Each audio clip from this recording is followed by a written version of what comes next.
Programang ito ay rated SPG. Striktong patnubay at gabay ng magulang ang kailangan. Maaaring may masiselang tema, lengguwahe, karahasan, sexual, horror o droga na hindi angkop sa mga bata. Hindi nga naniniwala itong si Sergov na pinagbibintangan nga ni Venice itong ang si Tata na magnanakaw. Dahil na nga rin nakilala nga ni Sergov itong ang si Tata na mabuti nga at hindi nga makakagawa nga ng masama. Kaya naman nga itong ang si Margaret ay matutuklasan nga ang sikreto nga nito ni Venice nang marinig nga niya ang usapan nga ng kasambahay nga nila na nagtagumpay nga raw itong si Venice sa plano nga nila na palabasin nga na magnanakaw itong si Tata. Kaya naman nga ito nga si Margaret ay personal na nga na pinuntahan nga itong si Tata at ito nga si Nay Guapa sa kainan nga nila.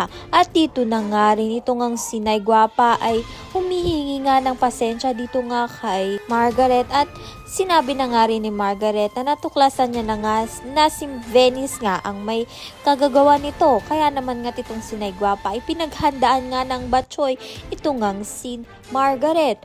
Ngunit may mangyayari ngang hindi inaasahan dahil mafu-food poison nga itong si Margaret. Ang iniakala nga ng lahat ay itong ang si Nay Guapa at si Tata ang may kagagawan nga sa pagka-food poison nga nito ni Margaret. Ngunit si Venice ka ang unang ngang nakita nga nito ni Margaret. Kaya naman nga may posibilidad nga na itong ang si Venice ay nilagyan nga ng lason ang tubig nga nito ni Margaret upang hindi nga masabi ni Margaret ang katotohanan dito nga kay Sergov. Talaga namang lahat gagawin nga nito ni Venice upang masiraan nga itong si Tata. At ito nga si Tata, kahit anong gawin nga paninira nga nito ni Venice o ito nga si Vivian ay hindi nga siya masisira dahil na nga rin sa mabuti nga ang kalooban nga nito ni Tata. Kaya natin iba pa ang dapat nating pakabangan. Maraming salamat sa iyong panonood.